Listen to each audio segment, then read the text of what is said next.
আসসালামু আলাইকুম। মিলিয়ে এবং রিটেন মিলিয়ে প্রিপারেশন নেওয়ার কথা আমরা সকলেই বলি। এই সেশনটাতে আমি কথা বলবো কোন বিষয়ে কোন বিষয়গুলোতে প্রিলির সাথে রিটেনকে কিভাবে মিলিয়ে আমাদের প্রিপারেশনটা হবে, এবং মূল কথা হচ্ছে 47th। তো 47th ব্যাচের যারা প্রার্থী, যদি আপনি প্রিলি ফোকাস করেন, রিটেনে গিয়ে আসল প্রতিযোগিতায় পিছিয়ে পড়বেন। আবার যদি ফুল রিটেন ফোকাস করেন তাহলে প্রিলি ফেল করার সম্ভাবনা আছে। তাহলে এমনভাবে কৌশলে আগাতে হবে যেন আপনার প্রিলির সাথে রিটেনকে কম্বাইন্ড করে আমরা গোছানো একটা প্রিপারেশন নিয়ে আগাতে পারি। 31 নম্বর সাবজেক্ট হচ্ছে আমাদের আজকে হয়ে যাবে বাংলা। বাংলাতে এখানে আমরা দেখতে পাচ্ছি প্রিলিতে, এখানে বাংলায় প্রিলি হচ্ছে 35 আর লিখিত হচ্ছে 200। আচ্ছা, এখন প্রস্তুতির সময় কোন জায়গাগুলোকে ম্যাচ করে প্রিপারেশন নিব। বাংলা কিন্তু পরীক্ষায় নাম্বার তোলার গুরুত্বপূর্ণ একটা জায়গা। ইংরেজিতে যে অনেক দুর্বল সে এই সমস্ত কাজ দিয়েছি, মিনিমাম কাছাকাছি অল্প অল্প কাজ, যদি আমি এতক্ষণে যে পদ্ধতিগুলো বলেছি, মিনিমাম অল্প অল্প কাজও যদি কেউ করতে পারে অনেক দূরে গিয়ে যাবে। এবং কাজগুলো করলে যখন কাজ শেষ করে ফেলবেন তখন বলবেন ইফেক্টিভ একটা পদ্ধতি দিয়েছিলেন স্যার। এখন বাংলা নিয়ে কথা বলবো। এখন বাংলাতে যে বিষয়গুলো আছে এখানে বলছি কি, সাহিত্য এবং ব্যাকরণ, রিটেন এবং প্রিলি কিভাবে আগাবেন। দেখেন, এখানে প্রথমে আসেন ব্যাকরণ, তারপরে হচ্ছে সাহিত্য। এখানে ব্যাকরণে মাত্র 15 নাম্বার, সাহিত্যে 20 নাম্বার। এখানে ব্যাকরণে হচ্ছে 30 নাম্বার, সাহিত্যে হচ্ছে 30 নাম্বার। বাকি জিনিসগুলো কিন্তু রাইটিং। এখানে কিছু বিষয়ে আপনাকে সচেতন হতে হবে। ব্যাকরণে কিছু বিষয় আছে ইংরেজির মতোই, আমি একেবারে লিখে দেখাচ্ছি। ব্যাকরণে এখানে কিছু বিষয় আছে শব্দ, অর্থাৎ প্রবচনের নিহিতার্থ লেখা। এই জিনিসটাও কিন্তু ব্যাকরণ পড়ার সময় আমরা প্রিলিতে প্রস্তুতি নিয়ে ফেলতে পারি। এই বিষয়গুলো রিটেনে এখান থেকে 30 মার্কসের আপনাকে অ্যান্সার করতে হবে। তাহলে প্রিলির ব্যাকরণের প্রস্তুতিটা নেওয়ার সময়, যেমন ধরেন বানান, তাহলে বানানের ক্ষেত্রে আমরা স্টুডেন্টদেরকে প্রিলিমিনারিতে প্রিপারেশন নিতে দেখি। মোস্ট অফ দ্য ক্যান্ডিডেট যেটা করে, গাইড নেয়, গাইড থেকে বিগত বছরের বানানগুলো, শুদ্ধ বানানের প্রশ্নগুলো অনুশীলন করে, অনেক পরিশ্রম করে। এত পরিশ্রম না করে বানানের নিয়মগুলো, যে কয়টা নিয়ম আছে একেবারে বানানের নিয়ম বলতে নর্তবিধান শর্তবিধান সহ বাংলা একাডেমির প্রমিত বাংলা বানানের যে সকল নিয়মগুলো আছে সব মিলিয়ে 2 পৃষ্ঠা।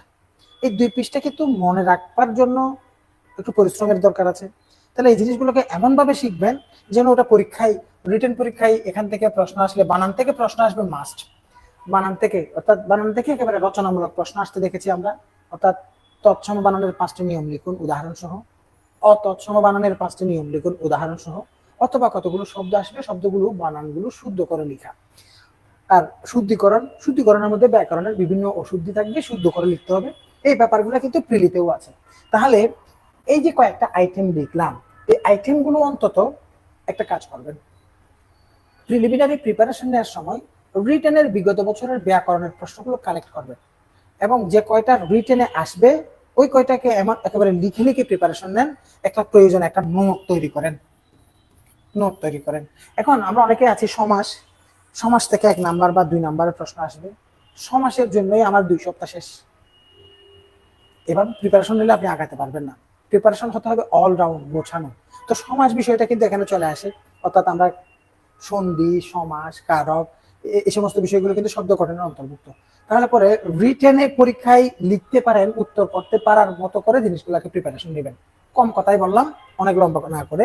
তাহলে রিটেন পরীক্ষায় আসবে এমন আইটেমগুলোকে ব্যাকরণ পড়ার সময়, যেগুলো মুখস্থ না, যেমন মুখস্থ অনেক বিষয় থাকবে, একেবারে সমার্থক শব্দ, বিপরীত শব্দ, তারপরে হচ্ছে এই বিশেষ করে ধ্বনি রিলেটেড প্রশ্নগুলো, বর্ণ ধ্বনি রিলেটেড প্রশ্নগুলো, ইভেন শব্দ রিলেটেড অনেক প্রশ্ন আছে যেগুলো প্রিলিতে আলাদা করে পড়তে হবে, যেমন সন্ধি এবং সমাস, এগুলা ক্লিয়ার করে প্রস্তুতি নিতে হবে।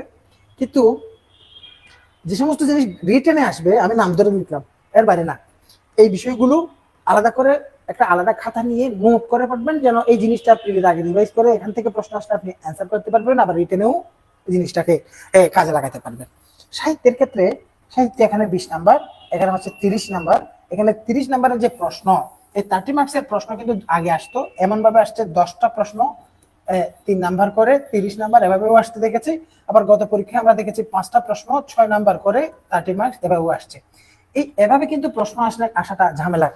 এক্ষেত্রে একটা কাজ করবেন, এক্ষেত্রে সাহিত্যের প্রিপারেশনটা, বাংলার ক্ষেত্রে সাহিত্য একটু বলি, বাংলা সাহিত্য, এবং এটা কিন্তু রিটেন পরীক্ষায়ও স্টুডেন্টদেরকে ভোগাই, কমন পায় না বাংলা সাহিত্যের যে সকল প্রশ্ন। তাহলে প্রিলিতে 20 নাম্বার, রিটেনে 30 মার্কস, তার মানে আপনার প্রিপারেশনটা কত নাম্বারের? 50 মার্কসের।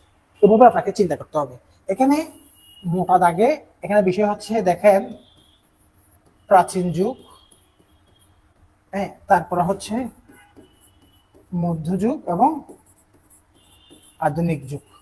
আচ্ছা, এখন প্রাচীন যুগে তেমন কিছু নাই, চর্যাপদ।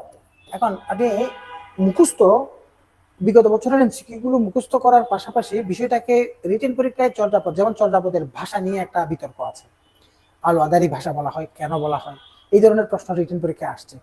চর্যাপদ থেকে রিটেন পরীক্ষায় কি কি প্রশ্ন আসছে জিনিসগুলো শিখে নিলেন। তাহলে এখানে আমার পড়তে হবে লিখিত বিগত প্রশ্ন, লিখিত বিগত প্রশ্ন। আচ্ছা, আর মধ্যযুগের ক্ষেত্রে, মধ্যযুগের ক্ষেত্রেও একই রকম লিখিত বিগত প্রশ্নাবলী, লিখিত বিগত প্রশ্নাবলী। আধুনিক যুগে একটু ঝামেলা আছে। আধুনিক যুগে এসে আপনার এখানে প্রথমে আমরা খেয়াল করব এইচএসসি বাংলা ইন্টার সিলেবাসের যে সমস্ত বাংলার রাইটার গুলো আছে, এই রাইটার গুলোকে গুরুত্ব দিতে হবে, এবং প্রথমে এই রাইটার গুলো নিয়ে আপনি শিখে ফেলবেন। ইন্টারমিডিয়েটের বাংলা, বিশেষ করে এখন নতুন সিলেবাসের মধ্যে একটা পরিবর্তন আসছে, এবং গত সরকারের আমলে, গত সময়ে কিছু রাইটার যেগুলো একটু ডানপন্থী টাইপের, কিছু লেখক থেকে তেমন প্রশ্ন আসতো না, ওই সকল লেখকের উপর গুরুত্ব দিতে হবে। যেমন ধরেন এরকম কিছু লেখক হচ্ছে, যেমন ধরেন আমি লিখলাম কায়কোবাদ, যদিও কায়কোবাদ মানে কাজেমাল কুরাইশি, ইনি একজন লেখক, আগের বিসিএস এ প্রশ্ন আসতো। তারপরে ধরেন আমি লিখলাম আল মাহমুদ ফররুখ আহমদ আহসান হাবিব প্রমুখ। অর্থাৎ আমি এখানে সবগুলো লিখছি ওরকম না, ক্লাসে এইগুলো জিনিসগুলো দেখানোর কথা, আমি জাস্ট একটা ইঙ্গিত দিলাম। তাহলে কথাকে অনেক বেশি, অনেক কথা বলার আছে, অনেক কিছু বললাম এরকম না, কথাগুলো মাপা।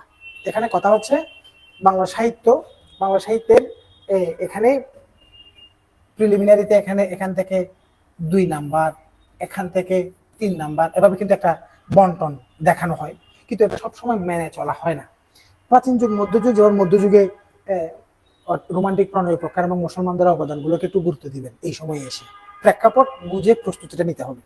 তারপরে আধুনিক যুগে এসে, আধুনিক যুগের যে বিষয়, আধুনিক যুগের প্রাইমারিলি আধুনিক যুগের যে বিকাশের যে উদ্ভবের যে বিষয়, বাংলা গদ্যের যে সূচনা নিয়ে আধুনিক যুগটা শুরু হয়েছে, ওই জায়গাটা নিয়ে Bangla academy, Asiatic society, foot William college থেকে শুরু করে, হ্যাঁ, এই যে এই ইতিহাসগুলো নিয়ে একটা ধারণা রাখবেন। তারপরে আধুনিক বাংলা সাহিত্য, তা আধুনিক বাংলা সাহিত্যের মধ্যে এখানে কথা সাহিত্য, নাটক, কবিতা, বিভিন্ন অঙ্গনের এখানে অনেকগুলো লেখক থাকবে।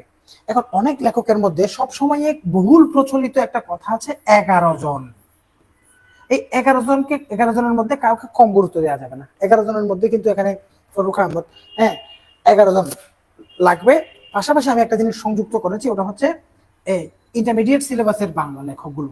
এটা নিয়ে আমার আলাদা একটা ভিডিও আছে, আমি দেখিয়েছিলাম সবকটি, যেমন এই রিটেন পরীক্ষায় সাহিত্য সমালোচনা লিখতে হয়, এবং রিটেন পরীক্ষায় এমন কতগুলো প্রশ্ন আসছে, যেমন কবি নজরুলের বিদ্রোহী কবিতায় ব্যবহৃত পৌরাণিক অনুষঙ্গগুলো লিখুন। তাহলে এই যে বিদ্রোহী কবিতা নিয়ে প্রশ্ন আসছে, বিদ্রোহী কবিতা কিন্তু ইন্টারমিডিয়েট সিলেবাসে আছে, এই ধরনের কিছু বিষয়। অর্থাৎ ওই ভিডিওতে আমি এক্সপ্লেইন করেছি কিভাবে রিটেন পরীক্ষার টোটাল প্রশ্নটা ইন্টার সিলেবাস বেসড হয়েছে। এখানে স্টুডেন্টরা এই বিষয়গুলো না বুঝে আন্দাজে ব্লাইন্ডলি একটা গাইড নিয়ে গাইডের উপরে গাইড মুখস্থ, বাংলার মতো একটা বিষয়ও যদি আপনি মুখস্থবিদ্যার উপর নির্ভর করেন, জিনিসগুলো তো পড়লেই মনে থাকে। তো এই হচ্ছে জটিল একটা জায়গার সমাধান। অর্থাৎ বাংলা সাহিত্যের ক্ষেত্রে প্রিলি প্লাস রিটেন, এক্ষেত্রে আমি জাস্ট এখানে কি কি পড়বেন এইগুলো নিয়ে ইঙ্গিত দেওয়ার পাশাপাশি একটা পরামর্শ দিব। পরামর্শ হচ্ছে সাহিত্যের জন্য নোট করা একটা লম্বা কাজ হয়ে যাবে, কারণ বাংলা সাহিত্যের জন্য নোট করার তেমন কিছু নাই। সাপোর্টিং বই যেটা নিয়ে পড়বেন, ওই বইয়ের মধ্যে দাগিয়ে দাগিয়ে সামারি করে নিতে পারেন, এটুকু। এখন বাংলা সাহিত্যের ক্ষেত্রে অবশ্যই আপনি যে কাজগুলো করবেন সেটা হচ্ছে লিখিত প্রশ্নগুলো সমাধান করা। লিখিত প্রশ্নগুলো, লিখিত পরীক্ষায় যে সমস্ত সাহিত্যের প্রশ্ন আসে, পাশাপাশি তাহলে এখানে কি কি জিনিস দিলাম, এই লিখিত প্রশ্ন সমাধান করা, তারপরে হচ্ছে HSC Bangla, Bangla syllabus, syllabus না শুধু এইচএসসি বইতে যে সমস্ত রাইটার আছে সবগুলো, এখন নতুন বইটা নেবেন, প্রয়োজন একটু বিনিয়োগ করেন, নতুন একটা সরকারি বই এখন আসছে এর মধ্যে গত সপ্তাহে, ওটা নেবেন। এরপরে হচ্ছে সাহিত্যের ক্ষেত্রে ডানপন্থী যে সমস্ত সাহিত্যিকরা আছে ওদের উপর একটু গুরুত্ব দিবেন, যারা বিভিন্ন সময়ে তাদের অনেক বেশি প্রমিনেন্ট রাইটার হওয়া সত্ত্বেও পলিটিক্যাল ইডিওলজিক্যাল কতগুলো বিষয় থাকে তাদের থেকে আগে গত সরকারের সময়ে প্রশ্ন আসে নাই, কিন্তু এখন অনেক বেশি প্রাসঙ্গিক। তাহলে স্যার বাংলাতে গ্রামার এবং গ্রামারের ক্ষেত্রে বললাম, সাহিত্যের ক্ষেত্রে বললাম, তাহলে বাংলার কি রাইটিং গুলো নিয়ে সাহিত্য, যেমন সাহিত্য সমালোচনা, সেই জন্য বাংলা সাহিত্যের বিশাল বিশাল বই পড়া এগুলো সময় নেই। এখানে খুব যখন রিটেন পরীক্ষা দিবেন ওই জিনিসগুলো ইজিলি আমরা গুছিয়ে দিব। তো বাংলার ক্ষেত্রে বাংলা এরপরে যে সমস্ত রাইটিং বেসড প্রশ্ন আসে ওগুলো নিয়ে তেমন জটিলতা নেই। এখন আমরা এর পরের বিষয়টাতে যাই, আরেকটা বিষয় নিয়ে বলি। আজকে এই বিষয়টা নিয়ে আমি শেষ করব, পরের লাইভে অন্য একটা বিষয় নিয়ে কথা বলবো। বাংলাদেশ